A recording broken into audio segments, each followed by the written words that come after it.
Bismillahirrahmanirrahim. Assalamualaikum ya ibn Rasulillah. Assalamualaikum ya ibn Amiril Mu'minin. Assalamualaikum ya ibn Fatimah Az-Zahra.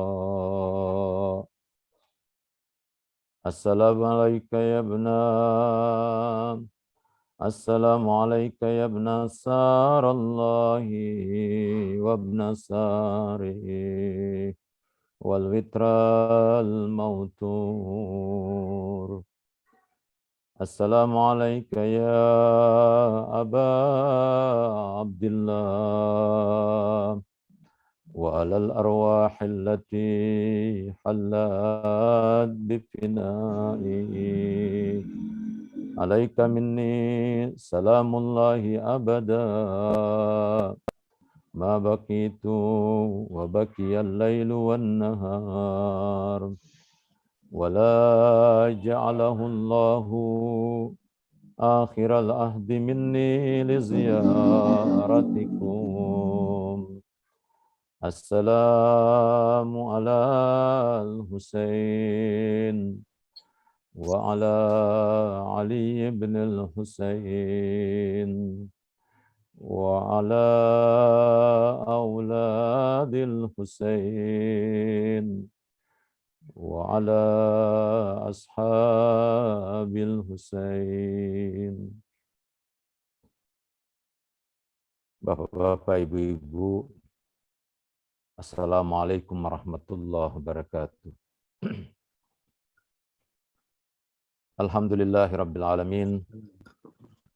Salatu wassalamu ala asyrafil anbiya'i wal mursalin habibina wa habibi ilahil alamin Abil Qasimil Mustafa Muhammad. Allahumma salli ala Muhammadin wa ali Muhammad fil alamin innaka Hamidum Majid. Amma ba'du. Alhamdulillah, malam ini kita semua mendapatkan taufik dari Allah Subhanahu wa taala untuk hadir di majelis duka Aba Abdillahil Husain. Merupakan anugerah dan karunia dari Allah Subhanahu wa taala yang menggerakkan hati kita, menggerakkan pikiran dan kesadaran kita agar kita tersambung dengan pemilik duka yang paling dalam, yang hadir bersama kita, mendengarkan dan menyaksikan kita, melihat seberapa jauh intensitas kesadaran, dukungan, pemihakan kita kepada Aba Abdillahil Husain. Dia adalah sahibul asri waz zaman, ajjalallahu farajahus syarif, yang hadir dan merasakan duka yang paling dalam. Tidak ada manusia yang hidup di zaman ini melebihi duka yang dirasakan oleh Imam Mahdi ajjalallahu farajahus syarif. Karena itu, Bapak dan Ibu sekalian yang saya muliakan, saya ucapkan takziah, bela sungkawa kepada antum semua atas nama Rasulullah sallallahu alaihi wasallam, atas nama Amirul Mukminin Ali bin Abi Thalib, atas nama Sayyidatuna Fatimah Az-Zahra alaihas salam, atas nama Aba Muhammad Al-Hasan ibn Ali Al-Mustafa, atas nama semua maksumin alaihimus salatu wassalam, khususnya Al-Imam Mahdi ajjalallahu farajahus syarif. Kepadanya, ayah jiwa kita, ayah dan ibu kita persembahkan dan kita persaksikan bahwa kita adalah orang-orang yang tidak saja bersedih, berduka, meratapi duka dan derita Aba Abdillahil Husain, putra-putrinya, keluarganya, dan sahabat-sahabatnya. Tetapi kita juga adalah orang-orang yang memohon kepada Allah Subhanahu wa taala agar Allah Subhanahu wa taala memasukkan ke dalam dada kita taufik untuk istiqamah di jalan wilayah, di jalan keberpihakan kepada Aba Abdillahil Husain dalam upaya kita mempercepat penantian dan perjumpaan kita dengan Abah Soleh Al-Muslih Al-Akbar Al-Imam Mahdi Ajjalallahu Farajahus Syarif. Ikhwan, akhwat yang saya muliakan, tentu tahun demi tahun sejak kita mengenal ajaran Ahlul Bait ini, kita telah berusaha untuk melakukan upaya pengenalan dengan baik, membaca berbagai macam literatur, mendengarkan ceramah demi ceramah, takziah demi takziah yang telah kita ikuti tahun demi tahun tentang musibah yang menimpa Aba Abdillahil Husain. Dan setiap tahunnya kita merasa dan meyakini bahwa kita sedang mendapatkan sesuatu yang begitu berharga dari Allah Subhanahu wa taala bersamaan dengan keterlibatan dan kehadiran kita dalam setiap majelis duka seperti yang kita adakan malam ini. Dan saya yakin sekali, insya Allah antum semua, kita semua adalah orang-orang yang mudah-mudahan diberikan oleh Allah Subhanahu wa taala, diangkat derajat kita, diberikan oleh Allah Subhanahu wa taala keutamaan dan kemuliaan, serta seluruh dosa-dosa kita diampunkan oleh Allah Subhanahu wa taala. Kita yakin betul sebagaimana informasi hadis yang telah sampai kepada kita, bahwa setiap tetesan air mata yang keluar dari mata kita karena sebagai ungkapan duka yang dalam dari hati dan kesadaran kita, insya Allah sebagaimana dijanjikan oleh para imam, itu akan mengangkat, meleburkan, melepaskan kita dari belenggu-belenggu dosa dan akan memadamkan api neraka yang menanti setiap orang yang bertentangan dengan jalan agama Allah Subhanahu wa taala. Ikhwan akhwat sekalian yang saya muliakan, pada kesempatan yang baik ini izinkan saya untuk memulai apa yang mungkin saya bicarakan, yang tentu saja tidak akan pernah bisa selesai mengungkap, baik dari sisi spiritual, mengungkap dari sisi hikmah, mengungkap dari sisi pelajaran yang tersimpan di Karbala pada peristiwa 10 Muharram.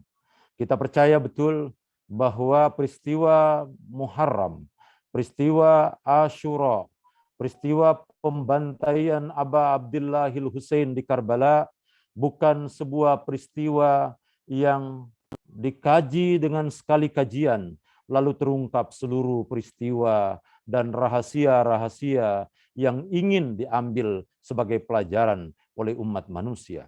Di dalamnya tersimpan pelajaran yang begitu berharga, meliputi kehidupan seluruh umat manusia dari Adam alaihissalam sampai akhir zaman.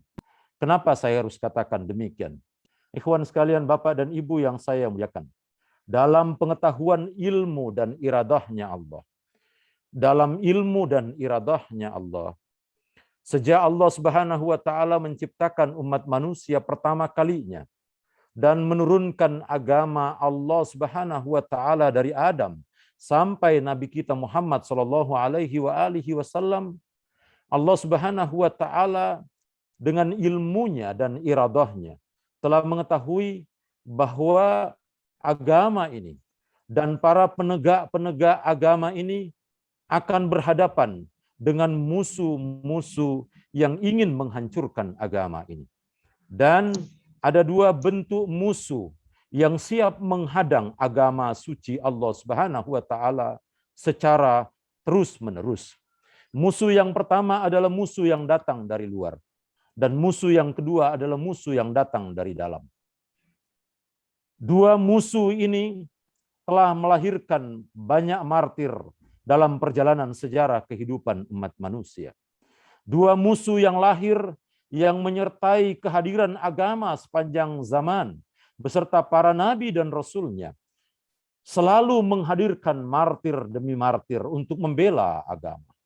Karena itu sejarah martir, sejarah syahadah dalam agama itu berjalin berkelindan dan saling mengikat antara satu dengan yang lain.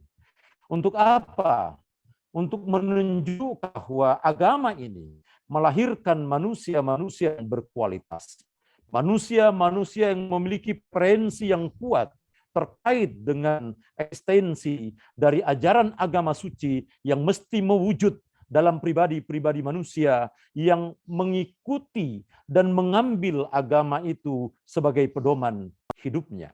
Musuh yang datang dari luar bisa jadi dalam hitungan karena ada batas-batas teritori antara satu pihak, antara satu wilayah dengan wilayah yang lain, yang datang untuk menginfiltrasi, menganeksasi, dan merusak tatanan kehidupan satu wilayah itu disebut musuh-musuh eksternal, musuh-musuh yang datang dari luar. Bisa jadi musuh itu ada dalam lingkungan kita, dalam satu negara, dalam satu lingkungan keluarga, dalam satu kehidupan pribadi kita masing-masing yang datang dari luar, lalu kemudian akan menggerogoti sistem keyakinan kita, itu harus kita pandang sebagai musuh. Yang kedua, musuh yang datang dari dalam. Musuh yang datang dari internal kita. Bisa jadi internal dalam satu teritori yang sama. Bisa jadi internal dari satu keyakinan dan keagamaan yang sama. Bisa jadi internal dalam satu keluarga. Dan bahkan bisa jadi musuh itu datang dari dalam diri kita sendiri. Musuh-musuh ini harus kita kenali dan identifikasi dengan sebaik-baiknya. Imam Hussein mengajarkan kepada kita bagaimana mengidentifikasi dan menempatkan serta memperlakukan musuh sebagaimana tuntunan agama Allah Subhanahu wa taala. Dan Imam Hussein memperkenalkan kepada kita bagaimana cara menempuh jalan untuk menghadapi dan menyelesaikan urusan permusuhan bagi orang-orang yang memusuhi agama, eksistensi agama, dan orang-orang yang beragama. Kawan sekalian, karena itu dalam ajaran agama kita, ada yang dikenal dengan ma'rifatul adu, memakrifati, mengenali siapa yang disebut sebagai musuh. Karena itu, langkah pertama kita, di samping memakrifati jalan sejarah dan pilihan dalam perjalanan hidup Aba Abdillah Husain, juga kita harus mengenali. Imam Hussein sedang mengajarkan kepada kita bagaimana mengenali musuh yang sebetulnya hadir dekat dengan kita, berada dalam lingkungan kita, berada dalam teritori kita, bahkan berada dalam diri kita masing-masing. Ikhwan sekalian, pada zaman Nabi kita Muhammad sallallahu alaihi wasallam, terutama pada periode Madinah, Nabi menghadapi 5 bentuk musuh. Nabi menghadapi 5 bentuk musuh pada periode Madinah. Dan kelima bentuk musuh ini, Nabi berhasil menertibkannya. Nabi berhasil meredamnya. Nabi berhasil menghentikan gerakan-gerakan mereka.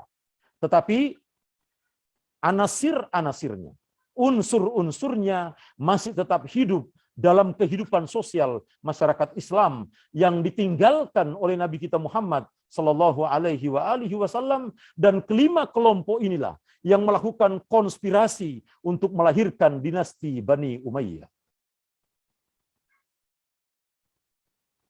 Siapa lima kelompok itu? Yang pertama adalah kelompok kaum kafir Quraisy.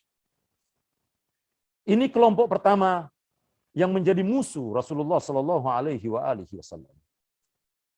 Kaum kafir Quraisy memang tidak ada kepemimpinan di kalangan kaum kafir Quraisy Makkah, tetapi kepala-kepala suku, pemegang-pemegang harta, kekayaan, kuasa, martabat sosial, mampu menggerakkan dan memobilisasi massa untuk melakukan berbagai macam upaya provokasi dan peperangan terhadap Rasulullah di Madinah.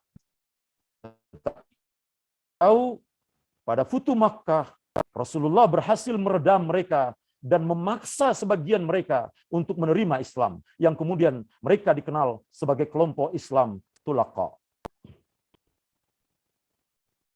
Kelompok kedua, musuh kelompok kedua dari Nabi yang dihadapi oleh Nabi adalah para perompak, orang-orang gurun yang tinggal di seputaran Madinah. Mereka ini adalah preman-preman kampung yang selalu diprovokasi untuk melakukan penyerangan-penyerangan sporadis dan bisa dimanfaatkan termasuk oleh kaum kafir Quraisy untuk menyerang Rasulullah Shallallahu Alaihi Wasallam. Rasulullah juga berhasil meredam potensi permusuhan mereka kepada Rasulullah. Kelompok ketiga dari musuh Rasulullah di Madinah adalah kaum Yahudi. Pada zaman Nabi ada 3 suku Yahudi di Madinah. Ini penting, kaum Yahudi adalah kalangan intelektual. Yahudi adalah orang-orang yang mengerti gerakan konspiratif. Yahudi adalah orang-orang yang memiliki kelicikan. Di samping dia menguasai pergerakan dan pertumbuhan kegiatan ekonomi, mengendalikan roda gerak ekonomi masyarakat Madinah. Dan kita tahu praktek riba, korupsi, persekongkolan bisnis itu dilakukan di samping untuk memprovokasi umat Islam dan orang-orang Madinah, lalu kemudian dijadikan media bagi musuh-musuh yang datang dari luar untuk mengganggu Rasulullah Shallallahu Alaihi Wasallam. Nabi berhasil menyelesaikan kaum Yahudi di Madinah yang berujung pada pengusiran setelah benteng Khaybar berhasil dihancurkan oleh Amirul Mukminin Ali bin Abi Thalib. Musuh yang kelima, yang keempat adalah kaum munafikin. Orang-orang munafik yang ada di lingkungan kaum muslimin, berada di sekitar Rasulullah Shallallahu Alaihi Wasallam, yang mengganggu, menciptakan eskalasi tertentu dalam kehidupan masyarakat Islam ketika itu. Bahkan pada tingkat tertentu melakukan infiltrasi dalam tubuh umat Islam, dan kelihatan setelah itu pada pasca meninggalnya Rasulullah Shallallahu Alaihi Wasallam. Dan kelompok kelima dari musuh Rasulullah adalah orang-orang yang masuk Islam dengan hati yang masih lemah, keimanan yang masih lemah, yang masih memelihara harga diri, klan, kehidupan klan, strata sosial. Mereka masih merasa bangsawan, mereka patut dihormati, mereka punya darah biru, dan lain sebagainya, dalam keadaan situasi keagamaan mereka belum tuntas. Nabi berhasil menertibkan mereka dengan pendekatan tazkiyatun nafas. Tetapi sekali lagi saya berikan catatan bahwa kelima kelompok ini, anasirnya, unsur-unsur gerakannya tidak sepenuhnya mati sampai Rasulullah Shallallahu Alaihi Wasallam meninggal dunia.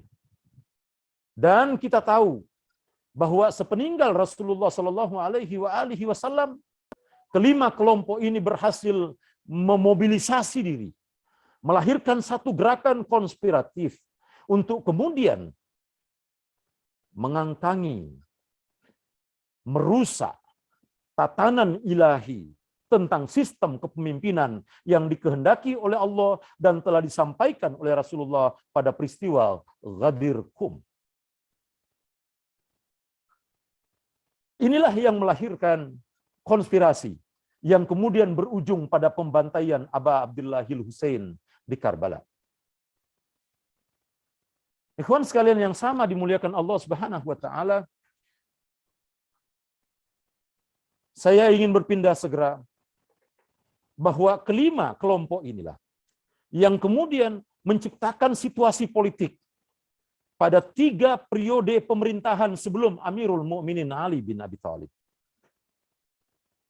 Kita tahu pada 3 periode pemerintahan sebelum Amirul Mukminin Ali bin Abi Thalib, mereka yang merasa seperti darah biru, mereka yang merasa sebagai orang-orang pertama masuk Islam, mereka yang merasa sebagai orang-orang yang punya andil besar terhadap Islam, bersamaan dengan pemerintahan 25 tahun atau 3 khalifah sebelum Amirul Mukminin, terjadi ekspansi besar-besaran. Pelebaran wilayah kaum muslimin, meliputi sebagian ke Eropa, ke Asia, dan seterusnya. Di sana mulai bertumpu harta rampasan perang. Dan mereka-mereka tadi ini yang berkonspirasi ingin lebih mendapatkan harta rampasan perang lebih banyak. Maka ketika itulah terjadi kasta sosial yang betul-betul berbahaya. Mulai muncul kelompok-kelompok elit dalam masyarakat Islam. Mulai lahir kelompok-kelompok yang seakan-akan tidak boleh tersentuh oleh hukum. Mulai lahir kelompok-kelompok yang seakan-akan harus dinomorsatukan. Tidak lagi pertimbangan karena ketakwaan, inna akramakum indallahi atqakum. Tidak lagi dengan itu. Dan kita tahu bahwa bagi-bagi harta di zaman itu terjadi secara brutal dan dilakukan tanpa kontrol agama. Sampai kita lihat ketika mereka beramai-ramai membaiat Amirul Mukminin Ali bin Abi Thalib, mereka memberikan syarat kepada Amirul Mukminin. Kami berbaiat kepadamu ya Amirul Mukminin dengan catatan, jangan ganggu-ganggu kami. Harta kekayaan yang kami miliki jangan kamu ganggu. Jangan kamu ambil, jangan kamu usut-usut. Tapi apa jawaban Amirul Mukminin? Saya akan mengusut harta kalian. Kalau saya temukan di dalam harta kalian ada hak yang bukan hak kalian, maka saya akan ambil harta kalian dan saya akan kembalikan ke Baitul Mal. Inilah yang mengantar lahirnya pemberontakan Jamal dan mengantar lahirnya pemberontakan Siffin dan mengantar lahirnya kelompok yang memerangi Rasulullah, yaitu kelompok Khawarij. Ikhwan sekalian, saya sengaja menggambarkan peta peristiwa ini. Awalan peristiwa ini yang mengantar kita untuk memahami bahwa memang kita juga mendapatkan informasi langit. Informasi langit mengatakan bahwa Aba Abdillahil Husain bahkan sudah ditangisi oleh para nabi dan rasul sebelum lahir. Darahnya, syahadanya sudah ditangisi oleh Adam alaihissalam.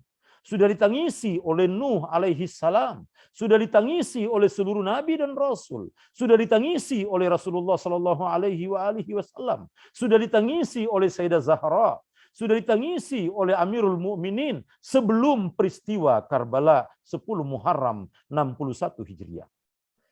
Itu informasi langit yang niscaya akan terjadi.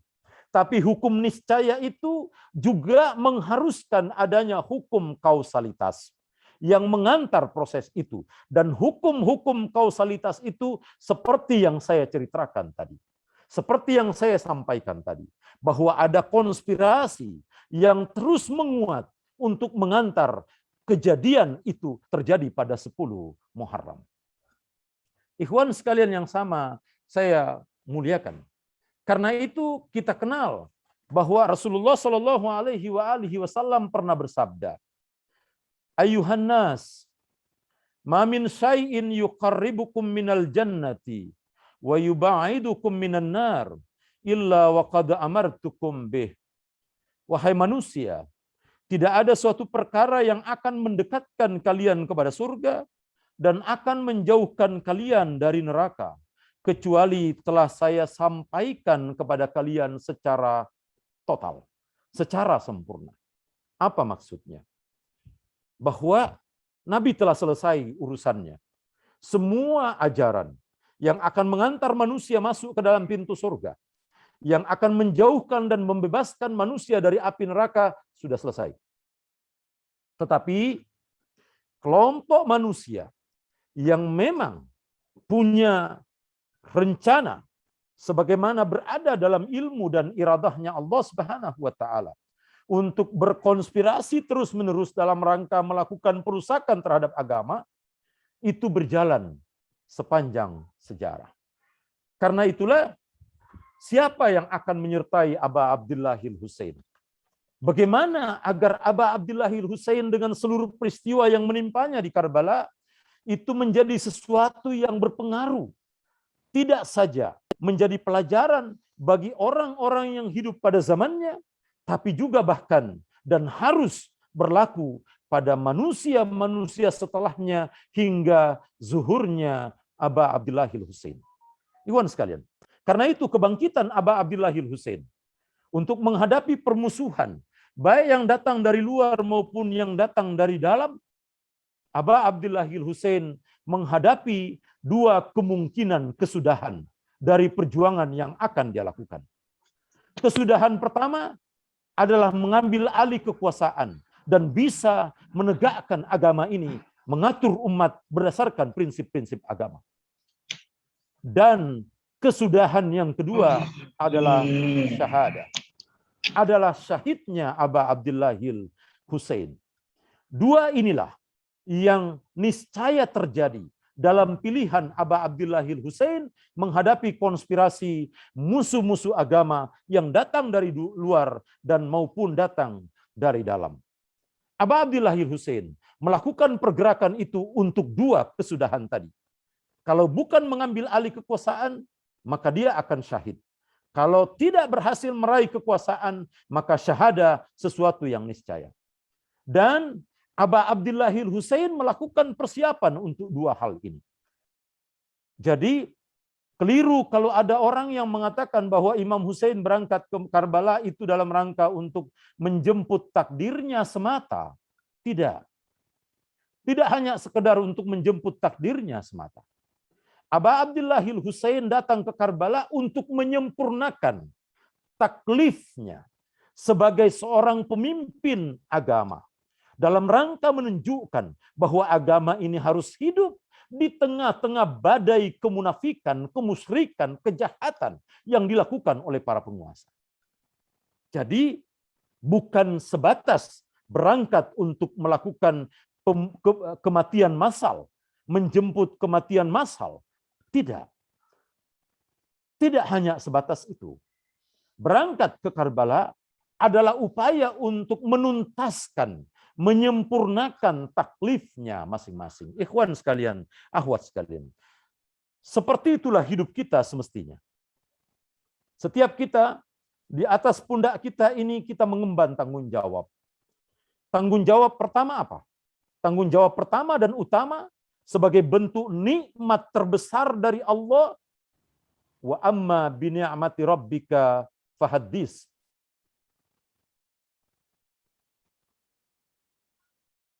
Dan atas nikmat Allah Subhanahu wa taala yang telah datang kepadamu, tebarkan. Apa nikmat yang telah Allah berikan kepada kita? Nikmat wilayah. Summa latus'alunna yauma idzin anin na'im. Tidak ada nikmat lebih utama dan lebih tinggi selain nikmat wilayah. Dan itu sekarang berada di atas pundak kita sebagai mukmin. Kita berkewajiban untuk menyempurnakan taklif kita agar wilayah, nikmat wilayah ini hidup dalam kehidupan kita. Untuk apa? Melakukan tanggung jawab sosial kita. Kalau kita baca, antum semua kalau membaca surah Al-Bayyinah, ayat 4, Allah Subhanahu wa taala berfirman, "Wa ma umiru illa liya'budullah mukhlisina lahuddina hunafa wa yuqimus salata wa yu'tuz zakah wa dzalika dinul qayyim." Dan wa ma umiru, jangan ada urusan, jangan ada aktivitas, jangan ada kegiatan yang berlangsung dalam kehidupan kita kecuali dalam rangka beribadah. Illa liya'budullah. Belum cukup sekedar beribadah. Harus berdiri di atas prinsip ketulusan. Mukhlisin. Tidak cukup modal tulus. Dia harus bermodalkan ad-din. Mukhlisina lahuddina hunafa. Dia harus berdiri di jalan agama yang lurus. Apa isinya agama? Isinya agama, Al-Quran, Rasulullah, dan Ahlul Bait Rasulullah. Itulah isi dari agama kita. Agama Islam. Apa isinya agama Islam? Isinya agama Islam adalah Al-Quran. Isinya agama Islam adalah Rasulullah. Isinya agama Islam adalah Ahlul Bait Rasulullah. Dan inilah yang diamanahkan oleh Rasulullah sebelum meninggal dunia. Taraktu fikum amrain ma in tamassaktum bihima lan tadillu ba'di abada kitaballah wa itrati ahla bait. Inilah amanah. Inilah simpanan Rasulullah. Inilah din yang harus melandasi seluruh aktivitas kita yang bersandar hanya kepada Allah Subhanahu wa taala dengan modal ketulusan di jalan agama Allah Subhanahu wa taala. Karena hanya dengan itulah salat kita, zakat, infak, sedekah kita berbuah. Apa buahnya salat? Apa buahnya zakat? Zalika dinul qayyim. Buahnya salat, buahnya zakat itu melahirkan kebangkitan.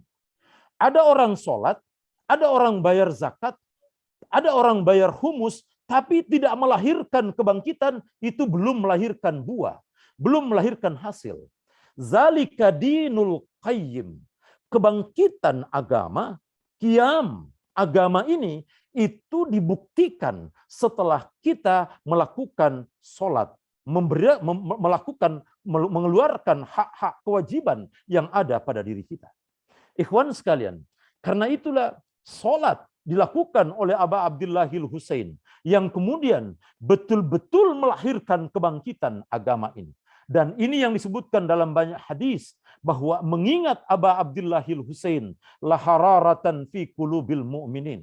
Mengingat Aba Abdillahil Husain, hadir di majelis-majelis Aba Abdillahil Husain akan melahirkan kehangatan dan gairah dalam diri orang-orang mukmin untuk bangkit mempersaksikan dirinya dengan nikmat wilayah yang dimiliki, bahwa seluruh urusannya harus berlangsung dalam rangka beribadah kepada Allah di atas prinsip-prinsip agama dalam bimbingan wilayah untuk menegakkan agama Allah dengan sholat, zakat, infak, humus, dan lain sebagainya. Baru di sana kita melihat kebangkitan agama itu lahir lewat pelaksanaan tanggung jawab taklif kita, peran-peran kita, fungsi kita sebagai seorang mukmin yang dengan air mata di hari-hari Asyura seperti ini menjadi saksi bahwa kita memang seorang yang berwilayah dengan menghidupkan hari-hari Asyura seperti ini.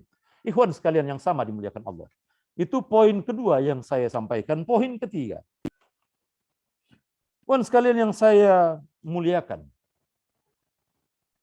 Imam Hussein ketika gubernur Madinah memaksanya untuk meminta agar Aba Abdillahil Husain berbaiat kepada Yazid alaihi walla'na,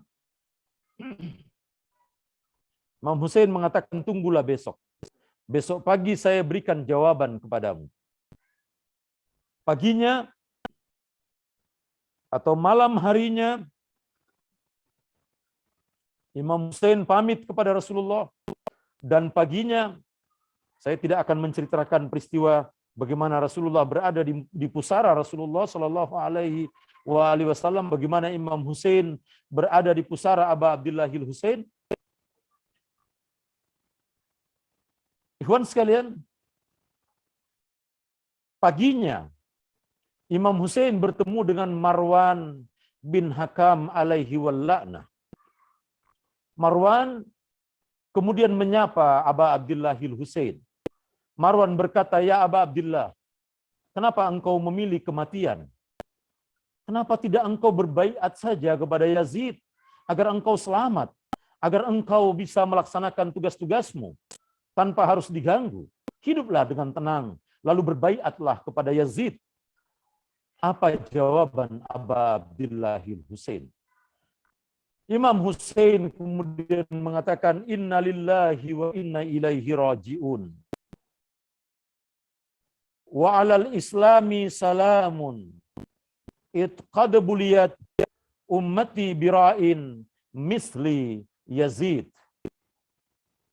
Imam Hussein kemudian mengatakan, kita semua datang dari Allah dan pasti akan kembali kepada Allah Subhanahu wa taala. Saya menyatakan selamat tinggal kepada Islam ketika Islam ini dipimpin oleh orang seperti Yazid. Ini jawaban yang begitu penting disampaikan oleh Aba Abdillahil Husain untuk menjadi pelajaran bagi kita. Imam Hussein mengatakan selamat tinggal bagi Islam. Seakan-akan Imam Hussein mengatakan kematian bagi Islam. Ketiadaan bagi Islam. Ketika Islam ini dipimpin oleh manusia-manusia semisal dengan Yazid. Imam Hussein mengatakan bahwa Yazid dalam hadis ini, Imam Hussein seakan-akan ingin mengatakan kepada kita bahwa Yazid bukan Yazid sebatas personalia Yazid, tetapi Yazid adalah wujud dan sifat-sifat yang akan mengalami elaborasi dan perwujudan-perwujudan baru sepanjang zaman, yang akan menjadi tantangan bagi manusia-manusia pecinta Aba Abdillahil Husain dimanapun mereka berada. Ketika manusia, sosok seperti Yazid hadir dalam lingkungannya, maka tidak boleh dia tinggal diam, kecuali melakukan upaya-upaya untuk melakukan perbaikan demi perbaikan, agar harkat dan martabat agama ini bisa bangkit sebagaimana adanya. Dan untuk itulah Allah Subhanahu wa taala mengangkat Abah Soleh Imam Mahdi ajalallahu farajahu syarif agar kehidupan para penantinya dinamis untuk terus bergerak, melakukan upaya pergerakan dalam rangka melakukan akselerasi percepatan Imam Mahdi ajalallahu farajahu syarif. Ikhwan sekalian yang saya muliakan, Imam Hussein berangkat ke Karbala. Dari Madinah sampai di Mekah tinggal sekitar 3 bulan setelah tanggal 8 Zulhijjah menuju Karbala. Kita tahu perjalanan menuju Karbala tidak sederhana. Perjalanan Aba Abdillahil Husain beserta seluruh keluarganya tidak sederhana. Dan kenapa Imam Hussein berangkat dengan seluruh keluarganya? Ada pelajaran penting bagi kita. Imam Hussein alaihi salam pernah berkata begini, ketika menjelaskan filosofi keberangkatannya menuju Karbala. Ala tarawna ilal haqqa la yu'malu bih wa ilal batila la yutanaha anhu la yargaba mu'minu fi liqa'i rabbih haqqan haqqa. Itu pernyataan Imam Hussein. Imam Hussein mengatakan, hai kalian manusia, tidakkah kalian saksikan bahwa kebenaran telah ditinggalkan dan kebatilan telah dilarang pada saat seperti ini? Maka orang mukmin benar-benar lebih menyukai perjumpaan dengan Allah Subhanahu wa taala. Imam Hussein ingin mengatakan kepada kita bahwa ketika kebatilan telah dibiarkan merajalela, hidup di tengah-tengah kehidupan masyarakat, ada pembiaran dan tidak ada upaya penguasa untuk menghentikan. Bahkan penguasa, pemimpin membiarkan kebatilan itu hidup dan memberangus kebenaran yang muncul di tengah masyarakat, maka pilihan seorang mukmin adalah memilih untuk menjumpai Allah Subhanahu wa taala. Itu pilihan seorang mukmin. Ini bukan tawar-menawar. Bagi seorang mukmin, ketika melihat itu, dia harus berusaha bahwa dia harus mengantar dirinya untuk memilih bersama dengan kebenaran. Pada saat itulah kita akan membaca ayat di dalam Al-Quran, ikhwan sekalian, akhwat sekalian. Kalau antum baca surah At-Taubah, di bagian-bagian akhir surah At-Taubah, Allah Subhanahu wa taala menyebutkan, ya ayyuhalladzina amanuttaqullah wa kunu ma'as shadiqin. Wahai orang-orang yang beriman, bertakwalah kepada Allah Subhanahu wa taala dan kenalilah, bergabunglah engkau bersama dengan orang-orang yang memiliki kebenaran atau pemilik-pemilik kebenaran. Dan siapa as-sadiqin? As-sadiqin itu adalah para maksumin.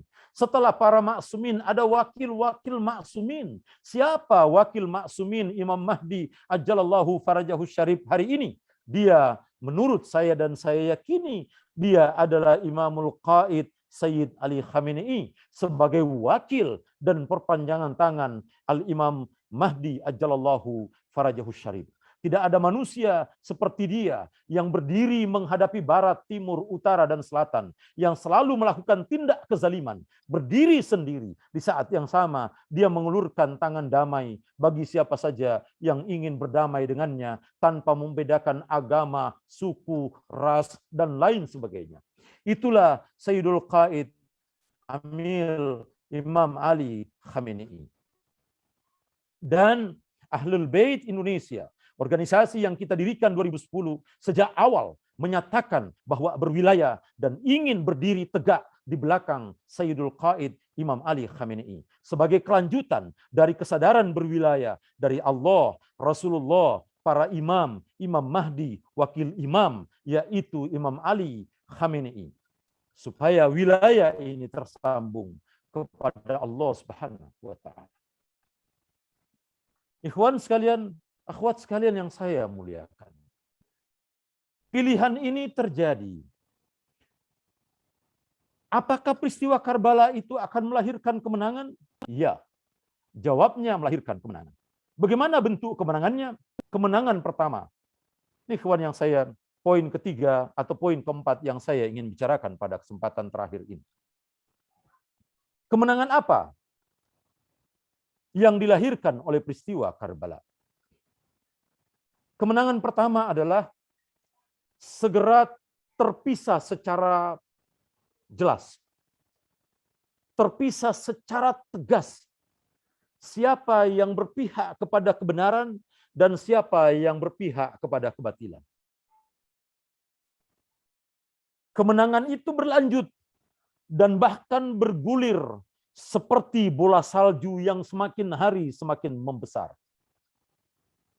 Kita tahu dinasti Bani Umayyah semakin hari semakin hilang dari sejarah dan ingatan umat manusia. Tetapi di saat yang sama, ingatan umat manusia terkait siapa Ahlul Bait, siapa Aba Abdillahil Husain semakin hari semakin membesar. Antum boleh membaca geopolitik hari ini. Dari 22 negara Islam atau negara-negara yang mengaku berbasiskan agama Islam. Dan semuanya bermazhab selain mazhab Ahlul Bait. Mana di antara negara-negara itu yang otoritatif, paling otoritatif, mewakili mazhab mereka? Tidak ada. Mana di antara mereka yang paling representatif memiliki manhaj dan model yang sama dengan Khulafaur Rasyidin yang dianggap sebagai pelanjut Rasulullah? Tidak ada. Tetapi lihat, para pecinta yang di dalam hatinya ada kobaran semangat jiwa yang bergelora, yang bersama dengan kemenangan darah Aba Abdillahil Husain di Karbala.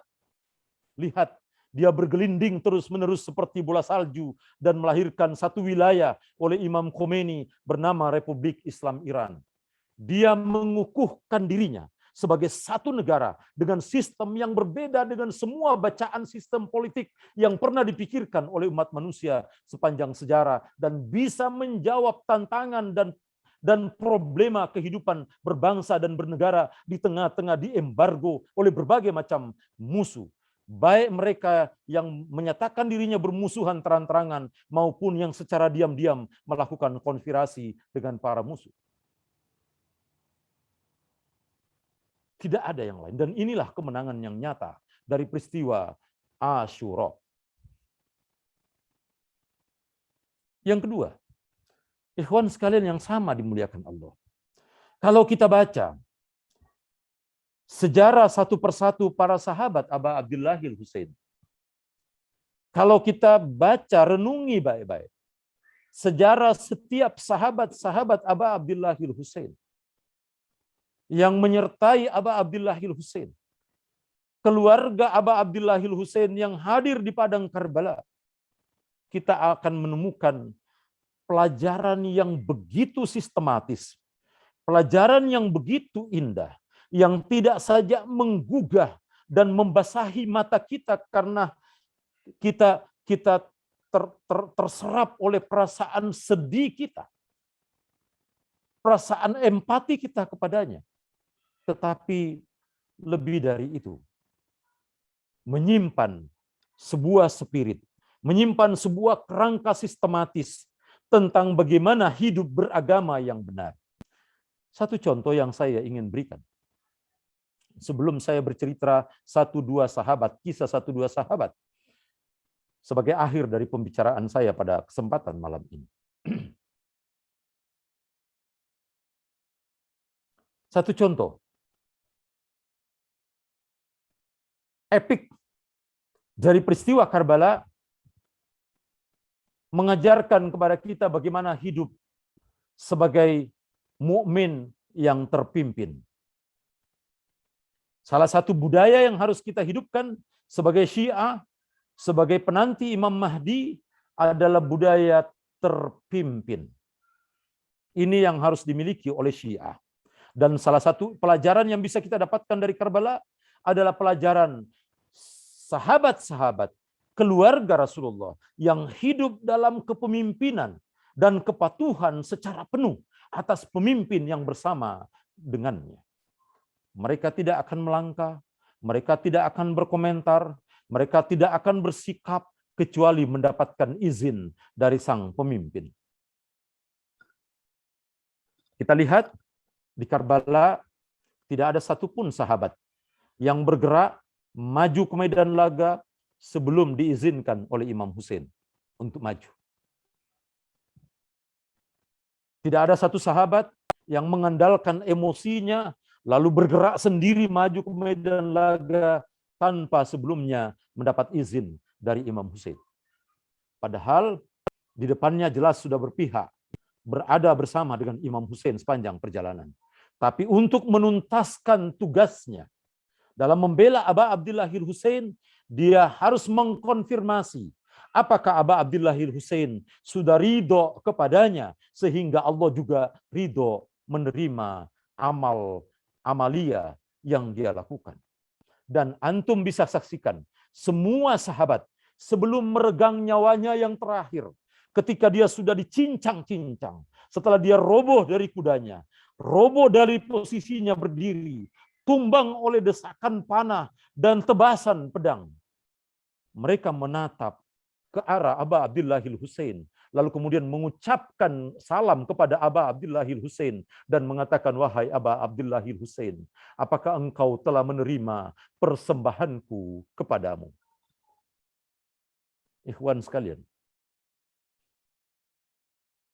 inilah sikap beragama yang diajarkan oleh para syuhada Karbala kepada kita. Tidak ada di antara mereka yang tepuk dada dan membusungkan dada karena telah berprestasi. Karena ingat, hati-hati. Cerita awal yang saya sampaikan tadi.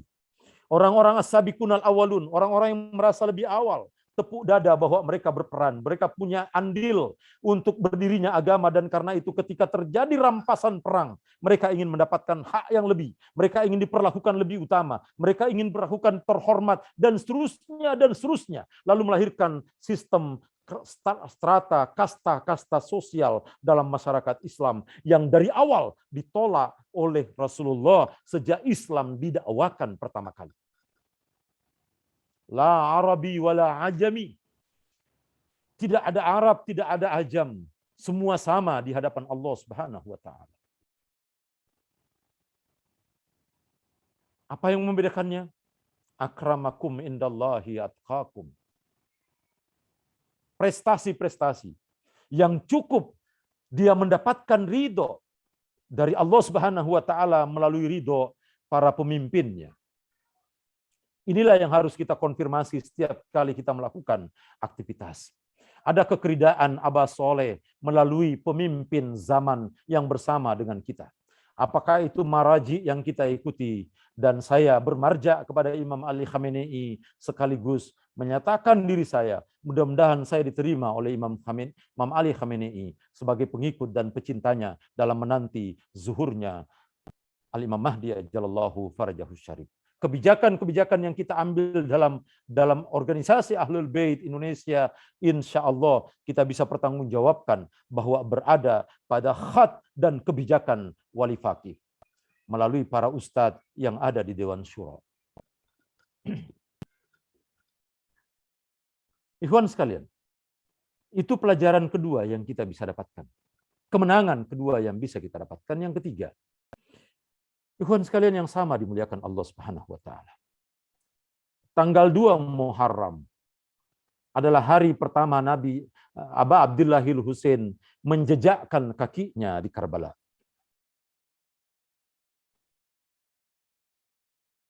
Ketika sampai di Karbala, Aba Abdillahil Husain setelah mendapatkan jawaban atas pertanyaannya kepada para sahabat, apa nama tempat ini? Apa nama wilayah ini? Apa nama daerah ini? Orang-orang mengatakan ini adalah Karbala. Lalu Imam Husain mengelilingi padang tandus itu dengan kudanya. Tiba di satu titik, Imam Husain turun dari kudanya. Satu titik itu, Imam Husain berjalan ke titik itu, lalu kemudian berhenti dan membaringkan badannya di atas titik tanah itu. Di atas tanah itu kemudian dia memandang, mengarahkan wajahnya ke arah tenda Sayyidah Zainab. Lalu Ummu Kulsum datang berlari menemui abangnya. Dia mengatakan, wahai abangku, ya Aba Abdillah, kenapa kita harus berhenti di tempat ini? Ayo kita berangkat. Tempat ini begitu menyeramkan. Aku takut, wahai abangku. Ayo kita tinggalkan tempat ini. Apa jawab Imam Husain? Wahai adikku, Ummul Kulsum, bersabarlah. Inilah tempat yang dijanjikan oleh Allah.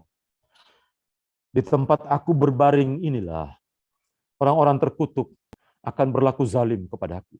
Di tempat aku berbaring inilah tubuhku akan dipisahkan.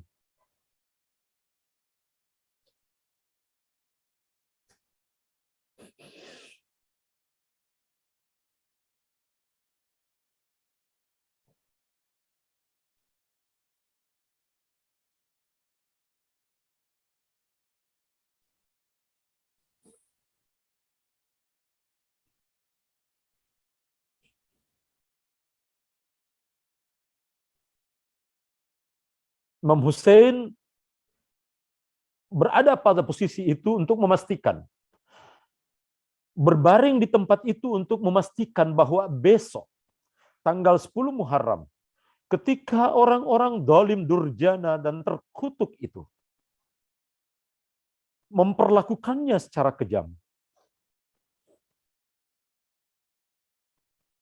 Imam Husain ingin agar Sayyidah Zainab menyaksikan secara persis setiap episode pembantaian yang dilakukan oleh musuh-musuh Allah itu.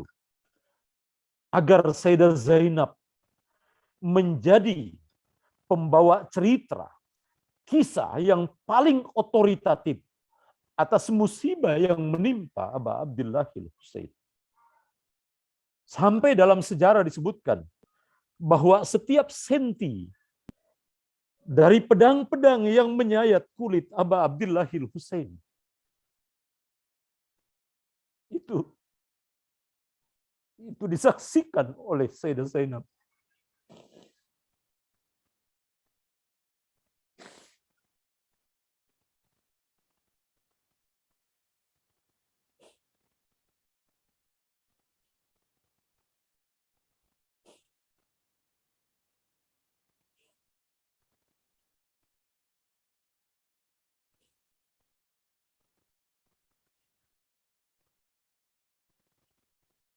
Ikhwan sekalian, akhwat sekalian yang sama dimuliakan Allah Subhanahu wa taala. Hari-hari seperti ini mengajarkan kepada kita. Saya terus terang kadang-kadang tidak mampu untuk menceritakan peristiwa-peristiwa tragis yang antum sebetulnya semua sudah membacanya, yang antum semua sudah pernah mendengarkan dari para guru, yang saya sendiri kadang-kadang tidak mampu untuk menyampaikannya.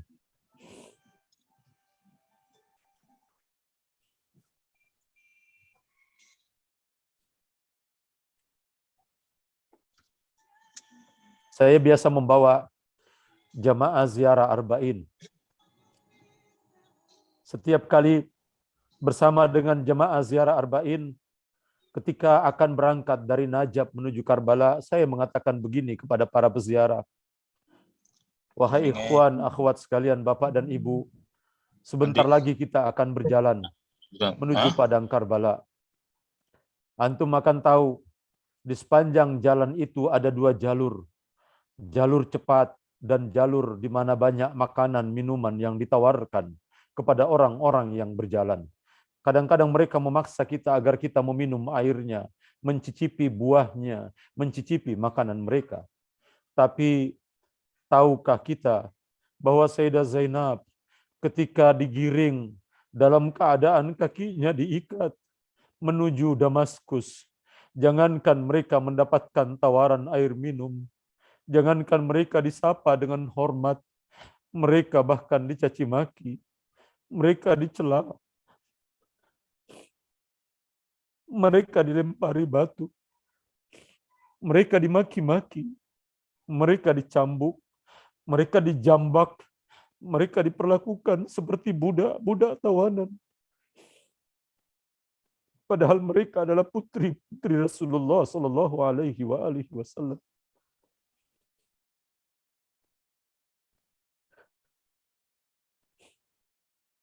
Tidak ada duka melebihi duka yang menimpa Aba Abdillahil Husain. Dan karena itulah ikhwan dan akhwat sekalian yang sama dimuliakan Allah, tidak ada hadir dan kehadiran di majelis duka seperti ini kecuali harus terbentuk kesadaran kita yang baru untuk mengambil tanggung jawab agar dakwah Ahlul Bait ini hidup. Dan sudah saatnya sesama pecinta Ahlul Bait menyambung tali ikatan yang kuat antara satu dengan yang lainnya. Tidakkah kita baca dalam doa ziarah Asyura, kita mengatakan, ini silmun liman salamakum. Aib, ikhwan sekalian, aib bagi mereka yang mencintai Aba Abdillahil Husain, tapi berpecah di antara sesama mereka. Kemana wajah kita akan kita bawa di hadapan Aba Abdillahil Husain? Kita mengadu dan kita membaca ziarah itu. Kita mengatakan, ini saya ingin bergabung denganmu Aba Abdillahil Husain dan menyambung tali dengan mereka yang berpihak denganmu ya Aba Abdillahil Husain. Tapi jangan sampai kita di antara kita